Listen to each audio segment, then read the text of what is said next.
Hello there, YouTube. I am Necrostevo, and it is time for battle number 4 in the PPL NX League. Today's battle is up against NoCrackerz and the Philadelphia Fusion Flare. Now, gosh darn it, I'm sticking to it. No team builder. NoCrackerz drafted a Sun team with access to Walking Wake, Torkoal, Corviknight, Sandy Shocks, Venusaur, Blaziken, Azelf, Comfey, Mabostiff, Leavanny, Regice, and Vigoroth. That's right, he brought the Hot Sun team and the cold drinks with the Regice. Very, very difficult draft to build for. As far as what we brought for this, well, number one, you'll notice that we're fighting against Ellie. That is just a proxy because NoCrackerz had the same problem that I had, where we found out you can only be in one competition at a time. So NoCrackerz was the one giving the orders here because they were already entered in another one. And you should definitely go check out NoCrackerz side of the battle, because the reason why they were split up into different things here is because they were already in the finals for another league. So we have Ellie, who we're battling, she's a champion. NoCrackerz, who we're battling, they're a champion. It's amazing, you know? So here, I am woefully, terribly underprepared for the Walking Wake. I didn't think it was coming, honestly. I have Araquanid, which basically ignores it, and I could have even brought my Toxicroak, and my opponent here didn't even bring the Sun, which I thought had such a good matchup against me. And so my whole thing was I was going to flip the matchup on them by having bring Rain, Weather Ball, Rain Dance, Thundurus. But we'll have to see if that even plays out and I get to use that tech. The very first turn of the battle, I get critical hit by a flip turn, which reveals that this is a choice Scarf Walking Wake because my Zoroark should have outsped it. And so not only am I underprepared for the Walking Wake, on top of that, it's faster than my whole team. So that's not great. And Vigoroth comes in and it soaks up the Specs Hyper Voice with the Plum. And I know that that's not a word that I normally use, but after this slack off, all I've done is get critical hit and make no progress in this battle. So I was like, man, I gotta force some progress here. So I go out to Thundurus and then I don't click the tech. All I had to do was click Rain Dance right there.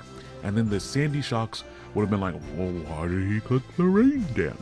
Or how, I guess Sandy Shocks would be like, or something like that, because it probably wouldn't actually use, you know, phonetics or anything like that. Expecting him to go for the Power Gem, I do go out to my Assault Vested Hatterene here, because I did want to have a soft check, but this was stupid.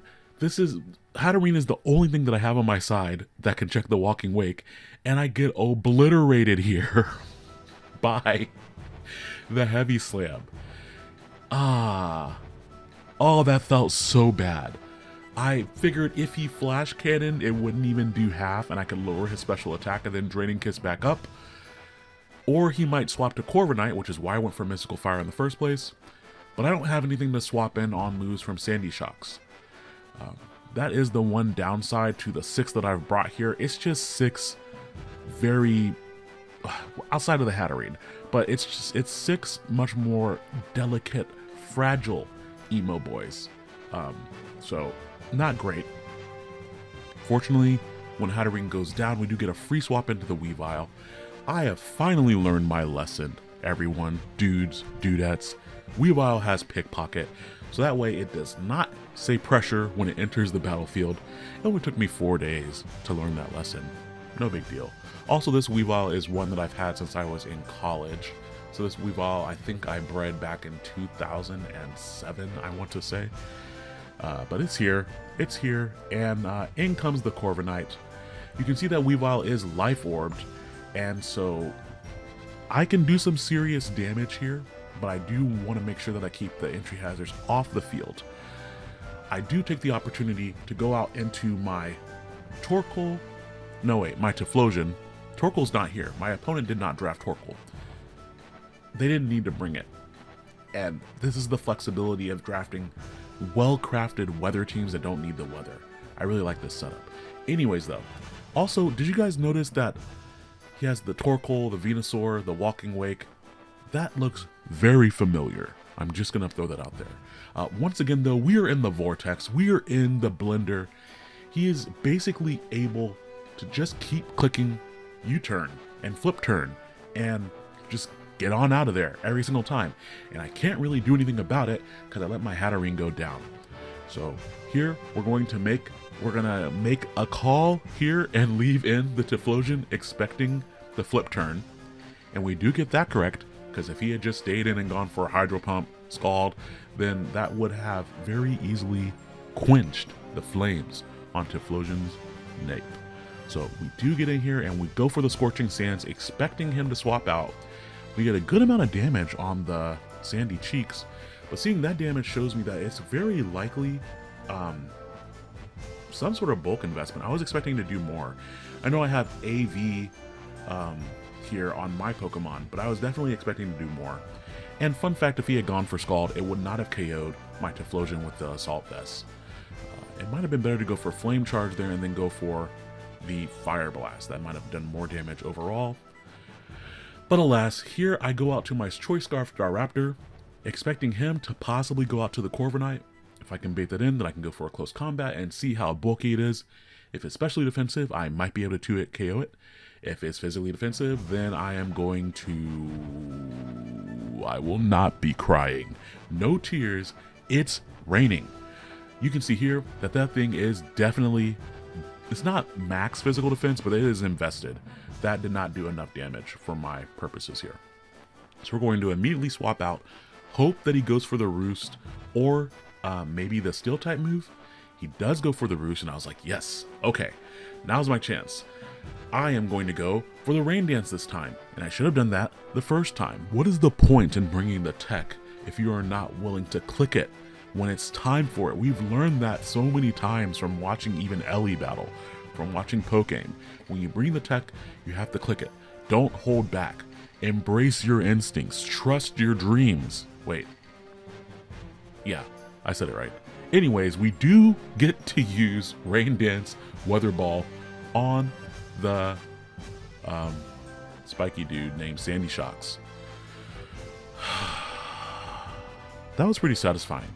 What's not satisfying is Walking Wake in the rain versus my team, and I have to admit that once I realized that I let Hatterene go down, like the battle was kind of functionally over. Not only do I not have anything defensively for the Walking Wake, I also don't have anything offensively for it. And that was really an oversight in my team building process. I was just building under pressure, and I was like, I don't think he's going to bring the Wake, so I'm not going to prep too hard for it. And that was literally the first thing that hit the battlefield. So here, Araquanid would have been an amazing bring, and I did actually have that on an iteration of the team, but I couldn't figure out what to freaking put on it, so I did not put it on the actual team because I couldn't nail down the set that I really wanted to put on it and what its purpose was in the battle. Hydro Pump in the rain, though, our opponent hits those. Much respect. Much respect. And here is my Choice Scarf Staraptor, which is slower than Choice Scarf Walking Wake. So not great at all. There's not really anything I can even do here. And man, hitting Hydro Pumps, that's something that I couldn't do last season either. So I am impressed in multiple dimensions. Good thing the rain stops before my emo Pokemon comes out here, because we wouldn't want to have, any confusion about why you're all wet at the end of the battle. That sounded weird. I think that that's a good note for this to go out on. Thank you all for watching. Thank you, NoCrackerz, for the battle. Thank you, Ellie, for being the proxy. And have a good night. Later.